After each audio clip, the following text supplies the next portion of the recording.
Okay, today, in the limited time that we have available, I want to talk about another word that's very important for the 19th century. A word that may cause you to tremble in fear. A word that you may see bandied about all over the place, that we're on the verge of socialism, we're on the verge of all sorts of disasters. In the first place, no. In the second place, let's talk about it in a historical context. One of the things I hate is when people throw around all sorts of historical references without really understanding what they mean. If I have one more person tell me that this is just like Nazi Germany, I'm going to build a time machine. And I'm going to bring them back to Nazi Germany and say, do you really think this is the same? I doubt they will agree. I may leave them there, I may not. The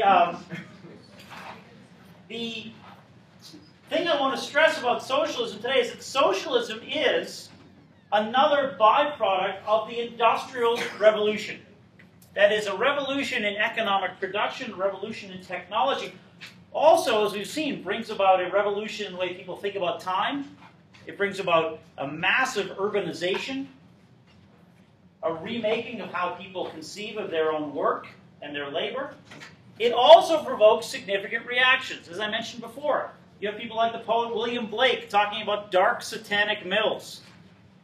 People who look at industrialization and recoil in horror and say this is literally hell on earth that these people, these poor workers, are being forced into. And it's not just the sort of reaction of cultural or literary figures that's important ultimately, but there's also a political reaction. As I think I've mentioned before, there are some reactions which stress alleviation of certain conditions, that is, allowing certain children under the age of 9 to escape workday lives or sort of instant enrollment in the factories. But on the whole, you have only sort of piecemeal reforms, except for one particular school of thought that emerges. That is the situation of industrialization, the way in which people think about industrialization as a sort of horrifying reality, does produce one significant, you might say, sort of political ideology. And that's called socialism. It's a term not necessarily invented by Karl Marx and Friedrich Engels, who write their famous Communist Manifesto in 1848, but it is the notion that is most famously attached to the thought, to the ideas that they promote. And I want to talk a little bit about it today, and give you some sort of historical background on it. As I've said, it is another reaction to what is perceived as the horrors of industrialization. Friedrich Engels, who along with Karl Marx will write the famous Communist Manifesto, Engels, they're both German. Engels had arrived early in the 1840s in England, among other things, to look after his father's interests. His father was a German industrialist who actually had invested in cotton manufacturing, textile manufacturing, in Britain. In 1848, he's followed by his colleague and friend, Karl Marx. Marx had been a radical journalist in Western Germany, and he too goes into exile, largely because the policies, the newspaper writings he's pursued and promoted bring him into significant disfavor with the Prussian state. So you have Marx and Engels, both of whom are looking at these industrial cities, places like Manchester, looking at these factories, and rather than simply saying, okay, you need to change or reform some elements of it, Marx and Engels come to the conclusion that the new industrial system is profoundly unjust, and that it requires not simply a few cosmetic changes, but a dramatic rethinking of the relationship between people and economics, between people and technology. And there are several elements that go into their view. The first thing I should say is this. Marx and Engels have a particular view of history. They claim that they have basically reduced history to a science. Among other things, they will say they are promoting what they call scientific socialism. That is, they have done the research, they have looked at the historical antecedents, they have looked at the past. That helps them now understand the present day. The big thing for Marx and Engels is that they understand history as being motivated, by history by which I mean everything that's happened. The wars, the disputes, the religious conflicts, all of these things.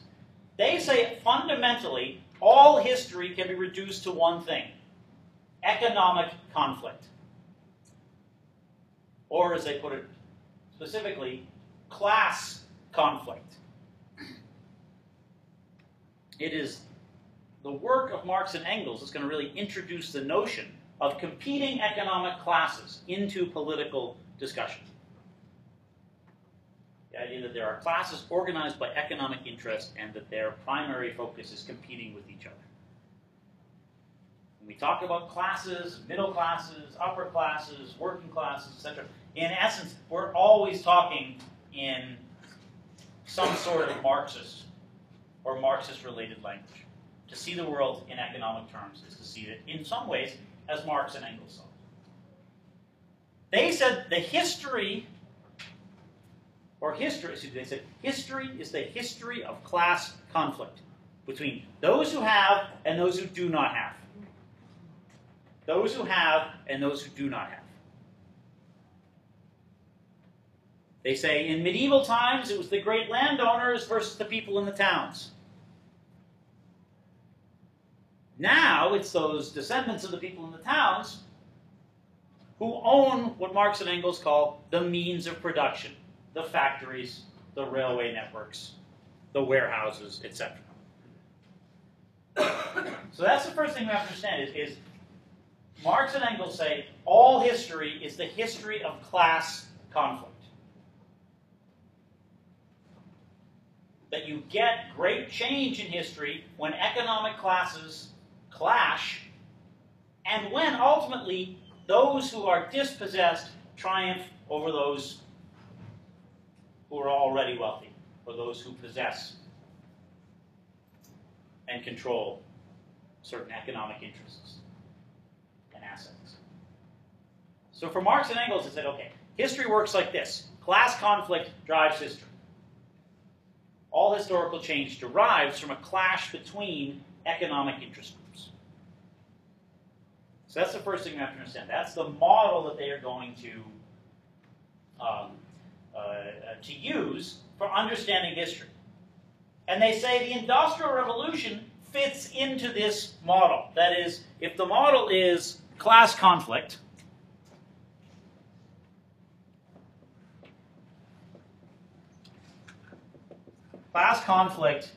drives history. They say the Industrial Revolution shows all the elements of being one of these class conflicts that will create historical change. Because there are certain ideas about the way industrialization works. They are not opposed to technology.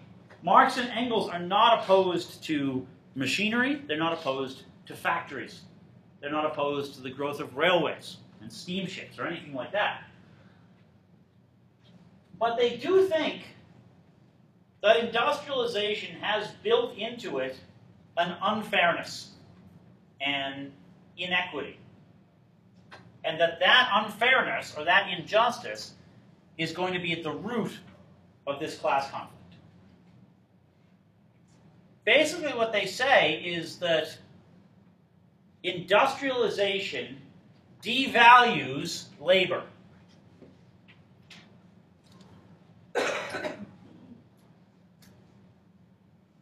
They say that it used to be a laborer was paid based on what he or she actually made.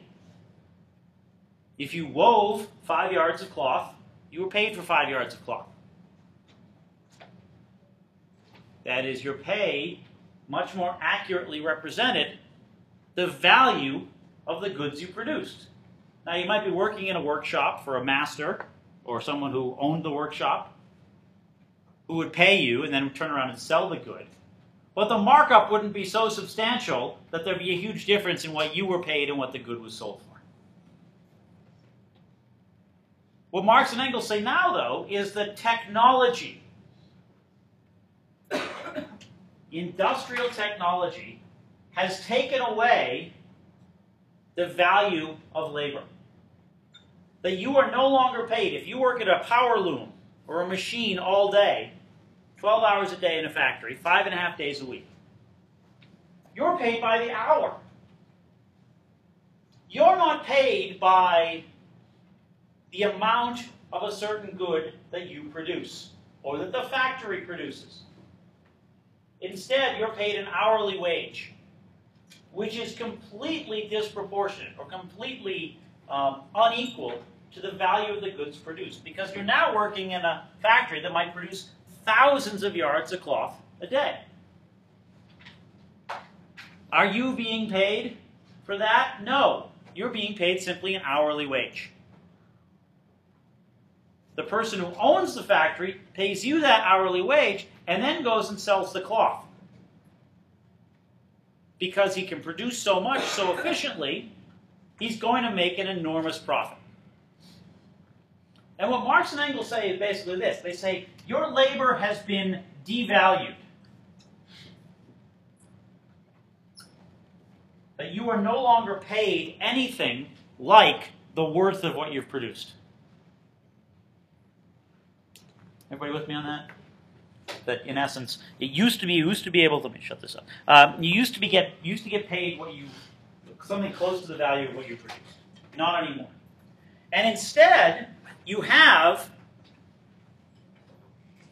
because labor is devalued, you've got the value of the goods produced, you've got the small amount paid to labor, because the people who own the technology have the upper hand. They're the ones who set the terms of labor. You need the work. What you have is what might be called excess profit in the system. That is, that the factory owners, the people who own this technology, they are making far more or far greater of a profit than they ought to. I mean, in some ways, Marx and Engels are not saying that profit is bad. What they're saying is that excess profit is bad. So they're saying labor is devalued.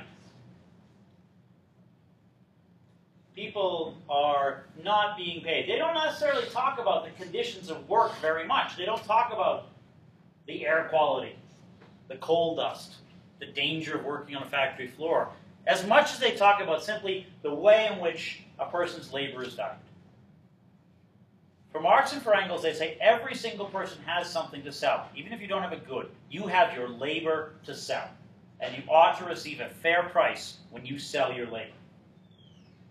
And instead, because only certain people own this technology in the factories, they can buy your labor at a low price and make inordinate profits on what you produce.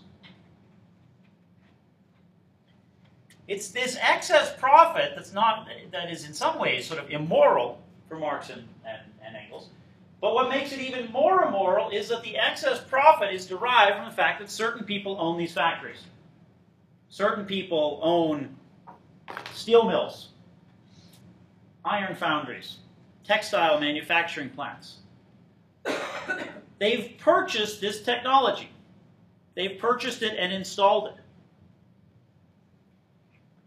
What Marx and Engels make a distinction, though, between owning the technology and inventing the technology.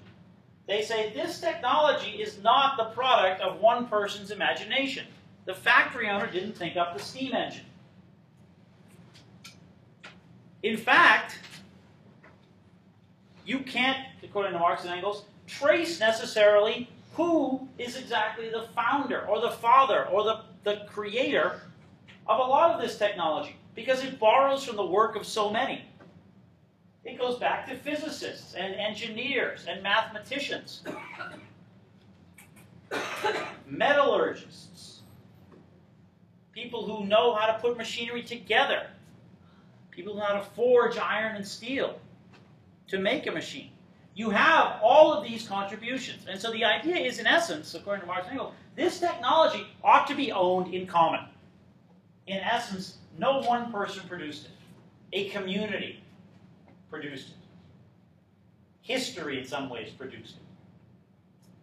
And for some people to assert ownership over it and to use it at the expense of others is profoundly immoral. That's what Marx and Engels say. They say the industrial system itself, industrial technology, is fine. The way it's used is not. The way it's used is profoundly unequal. And what it does is it keeps people basically in almost sort of wage slavery at very low wages. And that it's demoralizing, and that it's psychologically crushing. Not just because the work can be repetitive or dangerous, but because people understand that their value as persons, the value of their labor, has been so decreased. So this is what Marx and Engels are saying. They're saying, look, here is the problem with industrialization as it works in the 1840s. It devalues labor, drives down the price of labor.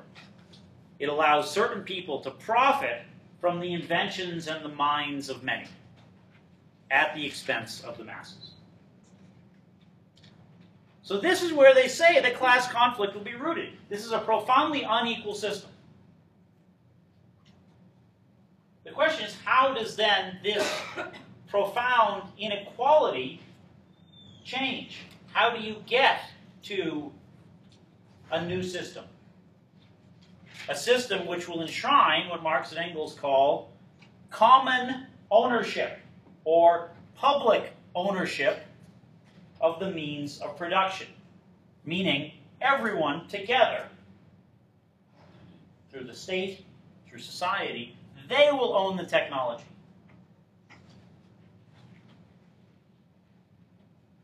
Technology will not be private property. Instead, technology will, in essence, be public property. The railway lines, the mines, the warehouses, the factories.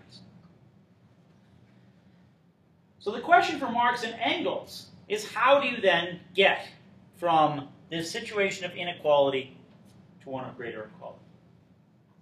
In the Communist Manifesto, and in some of their other writings, they say, look, it's going to take a revolution. But they are very careful. Marx is very careful in sort of spelling out, you might say, the boundaries of that revolution, or the necessary preconditions for that revolution. In some ways, Marx is very ambiguous about when and how the revolution ought to come. People think, oh, Marx is out in the streets. Marx was one of the least likely people to be out in the street anywhere. Marx spent most of his life, once he was exiled to London in 1848, getting up in the morning, going to the British Library in central London, sitting at a desk and writing enormously long books about capital and about money and finance. He was not a rabble-rouser. He was not out in the streets. He was not in the best physical shape. He was not a very active human being. He was not going to be out on the barricades. Instead, Marx and Engels make a very specific plea in the Communist Manifesto in 1848. It's their famous last line. They say, "Workers of the world, unite, for you have nothing to lose but your chains." Workers of the world, unite, for you have nothing to lose but your chains. And the big thing there is the word unite. What Marx and Engels say is, yeah, no, there's going to be a revolution. One way or another, violence may be required to bring about a change in this exploitative system. But they don't say when. Because they lay out, they say there must be preconditions. And the first one of these is that workers must become conscious of themselves as workers and conscious of their bonds and their ties to other workers in other industries, in other places. Workers of the world. Industrial workers of the world. They must become conscious of these ties and these commonalities. They must become conscious politically of their situation. They must understand that their labor is being undervalued and not necessarily redeemed or rewarded in a just way. The thing that Marx and Engels are basically saying is organize. You can't have anything until you have organization and the creation of a mass movement in which people share a conscious sense of their own economic situation and of what they might do to change it. That's the thing. In Marx, you don't have a situation where Marx says, here's what you do. Within 5 years, you've got to have a revolution. Start stockpiling weapons. Start organizing, huge strike committees or something like that. Marx is simply saying, and this is one thing that would bother people who want to pick up from Marx later in the 19th century. He's simply saying, organize. He doesn't say, what does a critical mass look like? How do you know when you've got enough people? How do you know when they're conscious enough? What Marx is saying simply is, in general terms, organize and prepare. Don't just sort of wait, but you have to actively organize and prepare. This is the recipe. This is the scheme or plan that Marx and Engels are offering in 1848. They're saying to people, you don't understand, but your situation is terrible, and what you need to do is become aware of it, organize, get a sense of yourself as part of a larger workers' community, and then you can take steps to change your situation. Is everyone with me thus far? Okay. Now, one of the things that's built into the Marxist analysis of history, of class conflict, and of the need to organize, and one of the reasons why eventually Marxist thought will appeal to a lot of people, it doesn't really in 1848, that is early efforts to organize workers by Marx and Engels and others through the 1850s and 1860s, they don't really take off to the extent that you'll see at the end of the 19th century when there's real economic downturn in the industrialized world. It's going to take a significant sort of series of problems and of collapses in industrial production for workers to begin to organize in any sort of scale that Marx would have recommended. But the Marxist idea that there's this class conflict and that the ultimate way to solve it is through common ownership of the means of production, that will remain very popular. Because there's something built into the Marxist explanation that makes it very hard to refute. That makes it very hard to say it's not possible. That is, Marx and Engels say history is the history of class conflict. There are all these class conflicts in history, and he'll lay them out in various books and journals. And he says, always, ultimately, those who are the have-nots triumph over those who have. That is, ultimately, economic redress, economic sort of injustice is corrected. This is a very powerful argument and gives socialists, after Marx and Engels, a very powerful tool. Because what it means is that history is on your side. It means that you can say to people, all defeats are temporary. History says class conflict is inevitable. History says it's inevitable that those who are below will triumph over those above. Marx doesn't say it has to happen on a schedule. Marx doesn't say you got a decade to do this or nothing's going to happen. Marx is saying history moves in an inevitable and inexorable way. The study of history shows this is how the world works. So this class conflict is coming. This triumph is coming. No defeat is final, because if you, its essence, you are assured of the end point. It's almost a religious sort of idea. Salvation is assured. You may not get there immediately, but that doesn't mean you abandon the goal. Instead, the idea is you will get to the promised land. You will. I mean, it's very teleological, very sort of, it moves in a line. That is, teleological idea is, that history moves in a certain direction or towards a certain end. Something the theologians say too, that people move towards salvation. This is what Marx and Engels are saying. You are on the road. We can't say when you'll get there, but you will. And we can't say exactly what it's going to look like, but you'll know it when you see it. All you can do is organize and prepare, so that when the moment comes for you to have the revolution, you are fully capable of having it and of creating this new society. So it's very attractive to lots of people because, again, it can't be, a frustrating thing, a very frustrating thing at times, can be to argue with people who are, perhaps still strict Marxists today. You'll say, well, where's the paradise? Where's the common ownership? Where's the socialist utopia? They'll say, well, it hasn't got here yet. You can't have an argument with somebody who says, well, it just hasn't happened yet. You can say, well, what happened, the whole Soviet Union, that didn't work out so well. Well, that was a misstep. That didn't mean the end. Because history says certain things happen. They'll either say people misread Marx or they don't understand that it hasn't happened yet. It's very hard to win an argument with a doctrinaire Marxist. I don't recommend trying, because you'll sort of wind up banging your head against the wall. Because you'll say, it failed. No, it hasn't actually been tried yet. No, it hasn't been tried yet. Oh, that was just an offshoot. It's very hard. But that's the key within Marxist thought. It has this element almost of sort of religious attachment or religious persuasion, which says that no matter what, you're getting to the promised land.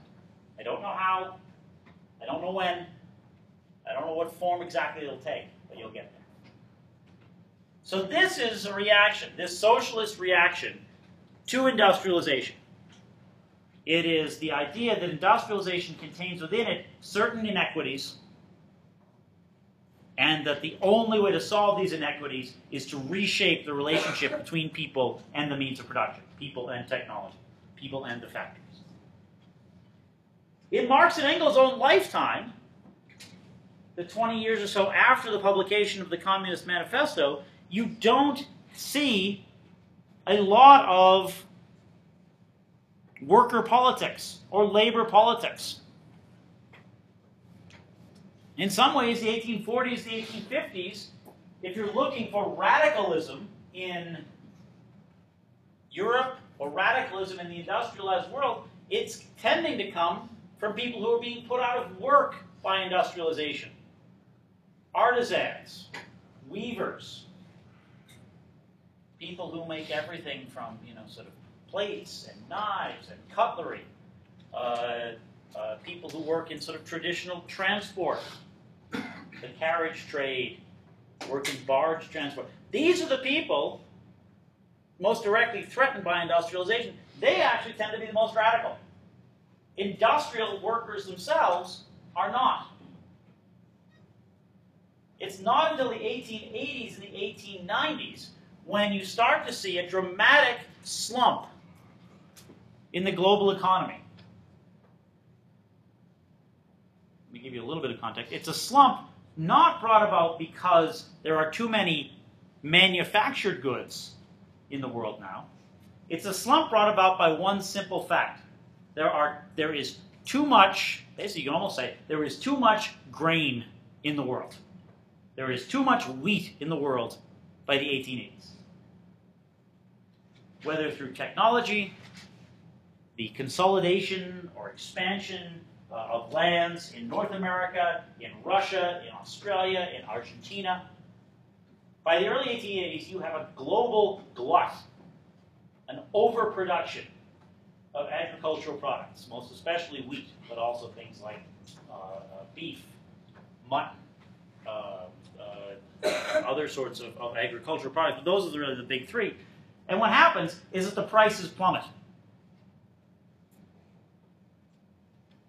There is such overproduction that prices absolutely crater.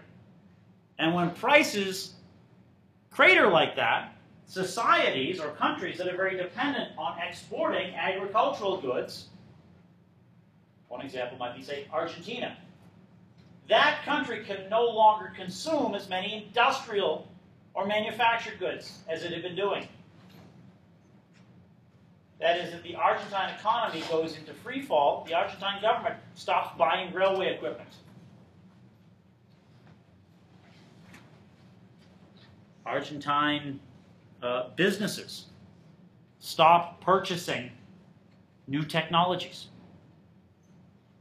Early sorts of factories being emerging in parts of the non-industrialized world. They stop buying parts. They stop buying the machinery. They stop buying the expertise. In the late 19th century, therefore, in places like Britain and France and Germany, and to some extent, parts of the industrial United States, you see a huge slowdown in work.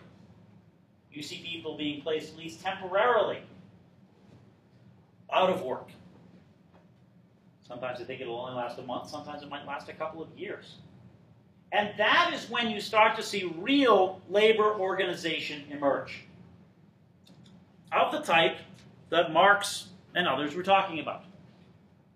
In the 1880s and 1890s in Europe, and in this country to a slight extent, but not as much, you see the emergence of political parties tied directly to trade unions and to labor organizations.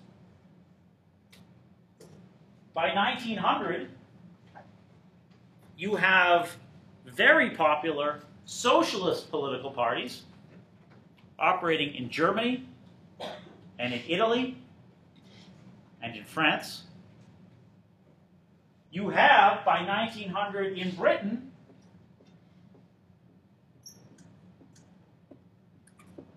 spelled the British way, the Labour Party, a combination of socialists and trade unionists who are running candidates for Parliament and beginning to win some local elections.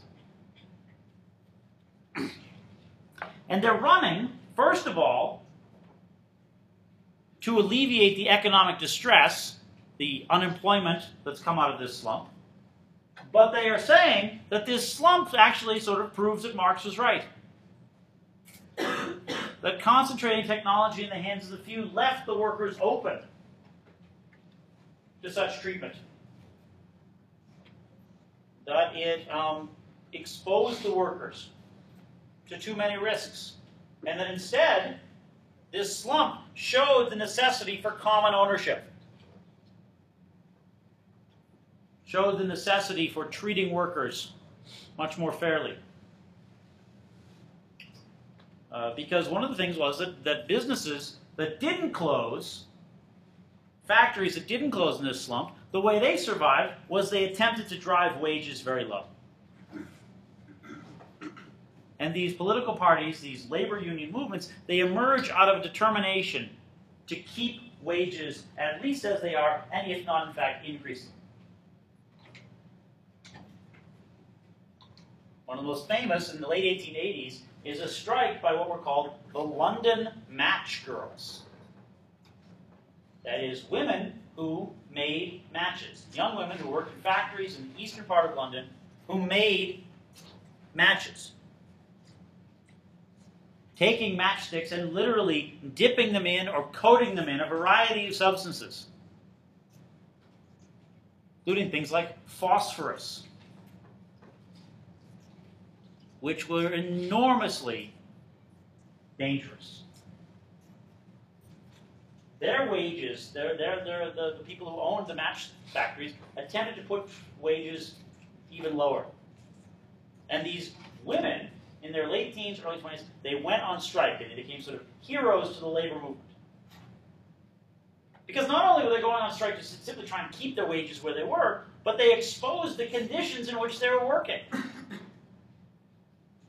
People talked about watching the match girls, as they were known, walk home at night in the darkness, and you could see their skin glowing from the phosphorus. That they not only had sort of, these various chemicals on their skin and on their face, but they were consuming them. There wasn't a place for you to eat your lunch in the factory, separate from the factory floor. And you had all of this phosphorus and all these other chemicals floating around in the food. It was widely known that if you worked for more than a decade or so at this factory, you developed what was called phossy mouth from the phosphorus, in which, in essence, your jaw would disintegrate because you'd eaten and consumed phosphorus, rotted through your teeth, disintegrated your jaw, left you horribly disfigured. So these are sort of the labor organizations that arise, but they arise at a very specific point, a point in which the industrialized world is suffering dramatically. When these organizations arrive, however, despite the fact that they seem to be, in many ways, following the Marxist exhortation to organize and unite, there are some people who also claim to follow Marx who say that actually this is the wrong way. In fact, in the late 19th century, there's going to be a split over the meaning of Marx. With some, like in the Labour Party, say, arguing that you organize, you work through political channels, you begin to effect change as part of this gradual process towards this historical change. There are others, though, who start to argue by the end of the 19th century that Marx had it wrong. And that waiting for organization to happen was not the right path. For Marx and Engels, the idea of how this historical change came about, it was, in some ways, they had an idea that it was an organic change. It couldn't necessarily be forced. But Marx basically said, if you follow the Marxist model, you have industrialization, which produces a new working class in the factories. They become conscious of their situation and their plight. They organize and ultimately get change. So industrialization produces a group of people who become aware of their circumstances. They're the ones who ultimately produce the change. In the late 19th and early 20th century, there emerged a school of thought which said, actually, this doesn't work. They said, what happens is that the workers start to organize, and you get things like the Labour Party, but then they get sidetracked. These socialists, we'll call them the revolutionary socialists, they start to argue that you never get to this full change because as the workers become involved in politics, they start to bargain, they start to compromise. They don't go on strike to change the system, they simply go on strike to preserve their wages or to get a little raise in wages. They get sucked into parliamentary politics and everyday politics. That this is, not simply a station on the way to change, but a diversion. These revolutionary socialists say, in fact, you have to junk the Marxist model. They say, we want to keep the end point. That is a society that has common ownership of the means of production. But if we're going to get there, we've got to do it a very different way. And the revolutionary socialists, perhaps the most famous of them, is a man named Vladimir Ilyich Lenin. who was in exile from Russia in the late 19th century because, among other things, his brother tried to kill the Tsar, which will get you exiled. Lenin comes up with a new twist on Marxism. And it is such a departure that it's not even simply called Marxism anymore. It's officially called Marxism-Leninism.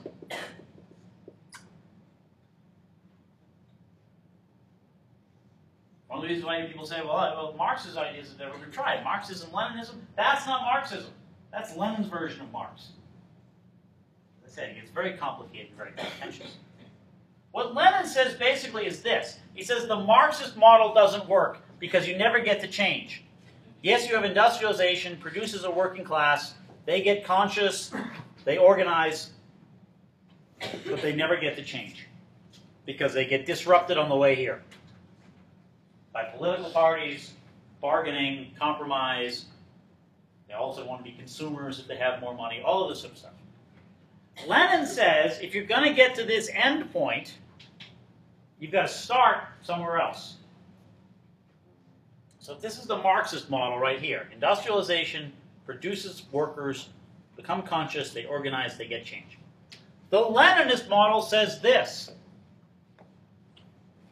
Says you start at the end. It says basically you have a revolution first. A revolution not in an industrialized state, but in one that is either barely industrialized or not industrial at all. Because he says if you've already got industrialized workers, they're already starting to buy into the whole process and consumerism and distraction. So Lenin said, you have the revolution first. After the revolution, you then industrialize. That industrialization gives you the workers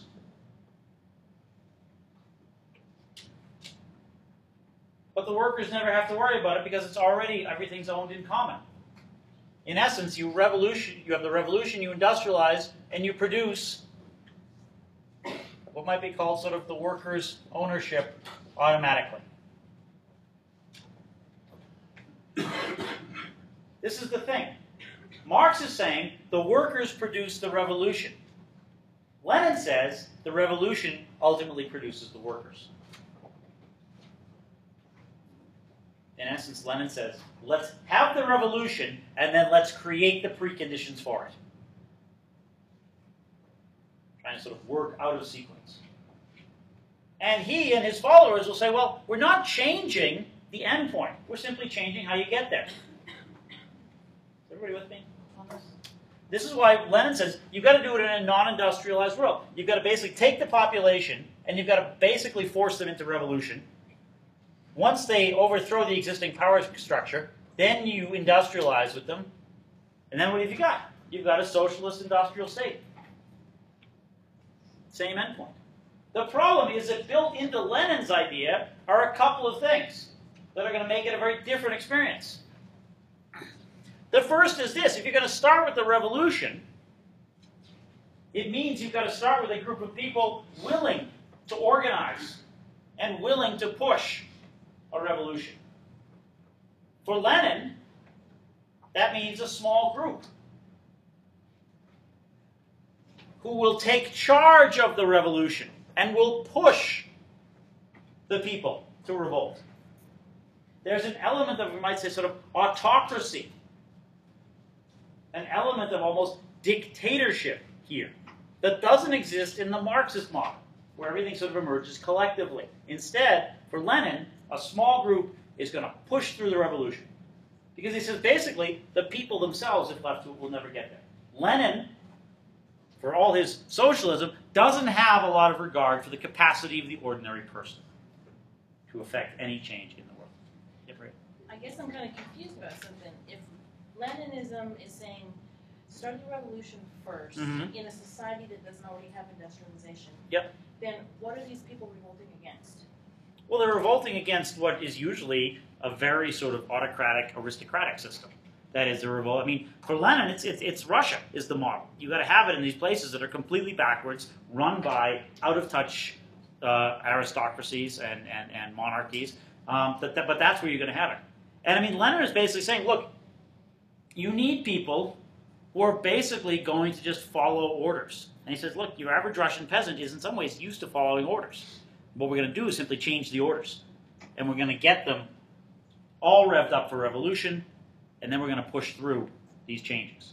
So you'll get, Lenin says, look, we'll get everything we want to get, a modern, up-to-date state that will be socialist, but we won't have to wait, and we won't have to sort of depend on people coming to a political consciousness themselves. The problem is, of course, first of all, it says there's going to be a small group who's going to push the revolution, which means that there's going to be, there's an element of dictatorship there. There's also a sense here, when Lenin is changing the means, says he's not changing the end, but he's changing the means, what Lenin is basically saying is that the end justifies the means, which is something Marx didn't say. Marx said that this progression, this is how history works. Lenin's saying we can make history. The means don't matter, the end does. And if the means don't matter, then that opens you up to all sorts of, shall we say, flexible ideas about how you get from point A to point B. So you've got the idea of a small group that's pushing this, for whom means are less important than ends. A group that does not necessarily value the opinions or the capacities or capabilities of those who are actually going to make the revolution. In essence, the revolution will be done for them. It will be done by them, but they will have to be sort of led into it. And the other thing is this. You start with the revolution, a revolution which demands a small group and demands sort of the importance of means, or excuse me, the importance of ends over means. You start with the revolution. The thing is, when does the revolution end? Here, with Marx, the revolution is the end point. You have a definitive idea of change. With Lenin, because you start with the revolution, you basically have an invitation to constant revolution, or continual revolution. The question is, when does the revolution end? And if you say the revolution doesn't end until we get this full situation, this full sort of socialist paradise, then in essence, you're saying the people who run the revolution are going to be in charge the entire way through. What Lenin's saying is that by the time you get, what Marx is saying, by the time you get to the revolution, you've had people who become conscious politically and have organized collectively and are therefore able to have a revolution en masse. What Lenin's saying is, no, we're going to have a few people drive a revolution. And the fact that, you start with the revolution and say, this is what the end point will look like, this means that you have conditions created for sort of permanent revolution. And if there's permanent revolution, then in essence, you might say, there's no need to change the political structure.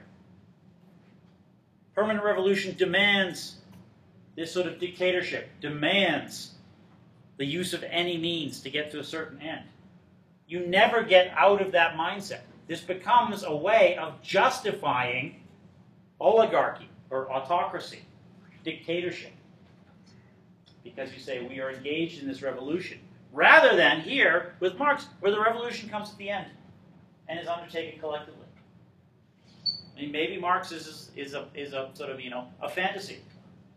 That's what Lenin says. He says Marx is kind of, fuzzy about this. Marx doesn't quite understand that people won't move in the way they ought to unless they're forced. But Lenin's idea is, by simply changing the order, he's changing the outcome. By changing the order, you do change the outcome. It's not like some sort of recipe where you can throw in the ingredients and then blend them all at the end.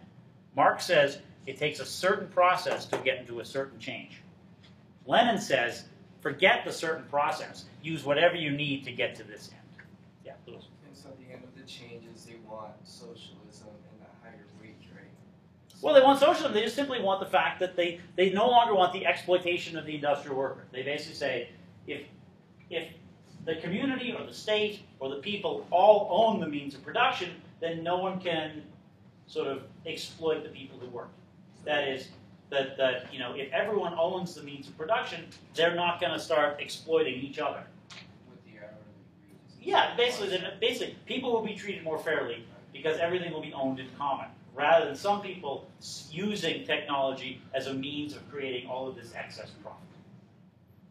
That is, this will be a much more moral place.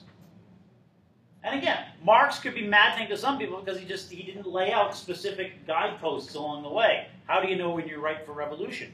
Lenin, on the other hand, says, let's absolutely turn everything on its head. We'll still get to the same endpoint. But by doing this, he's changing, you know, really what that endpoint's going to look like. So workers' ownership the same as change? Yeah, basically, workers' ownership, change, this is basically, they're both the same way of saying a socialist state, in which the workers and the people own the means of production.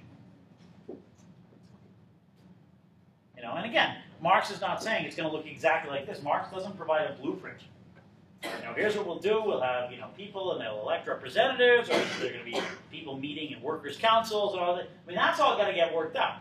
One of the things that, you know, Marx has big on theory, less sort of good on the practicalities of this. And so for Marx, or for those who come after Marx, you can see the temptation to say, Marx says we get to this certain point. Marx says this is historically inevitable, so we might as well get on with it. Problem is, Marx said this is historically inevitable a certain way. Marx doesn't say there are multiple ways to get to this one point. Marx says it actually happens in a traceable and almost sort of organic way. We will be talking about the impact of particularly Lenin's version of Marxism or socialism when we start talking about life in the Soviet Union after the Russian Revolution. But this is, again, out of industrialization comes this conviction that it is unequal, and comes from Marx and Engels a particular solution. A solution which is picked up by some, you might say, in the late 19th century, but not picked up by others. All right. That is it for today. Everyone should have a review sheet. If you don't, come get one at the end right now. Otherwise, I will see you all on Monday. I will bring Scantron sheets. You guys just bring paper to write on. Thank you all.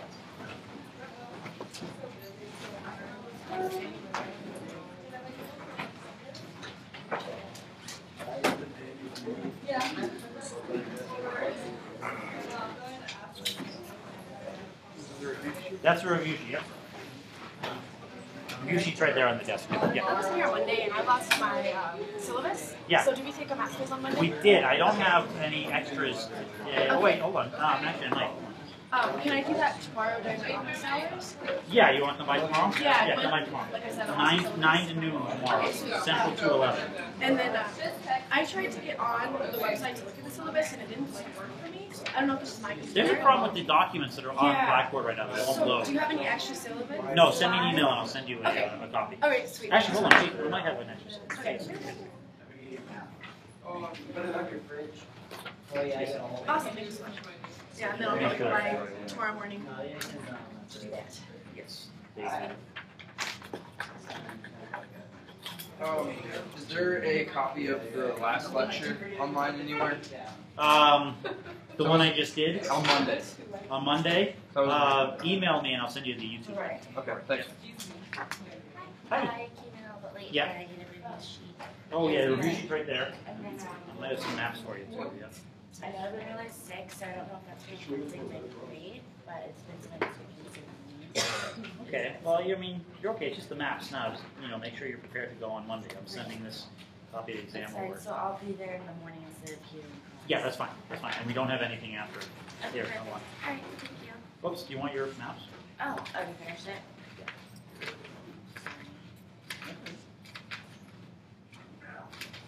All right. You're up. Oh, I'm the other said that. But you can have it. There you go. Hey. Hi. I was wondering, will you be in your office Friday? No. No? Nope. And not even the weekend either, right? The weekend? No. Yeah. No. not. Just for the tomorrow only? Tomorrow, 9 to noon. Yep. And it's on the syllabus where you're Yes. in the Kingston, right? No, I'm not in the Kingston. I'm Central 211. Central. That's on the Okay. syllabus. That's where my office is. Alright. Yep. sounds good. Okay. Okay.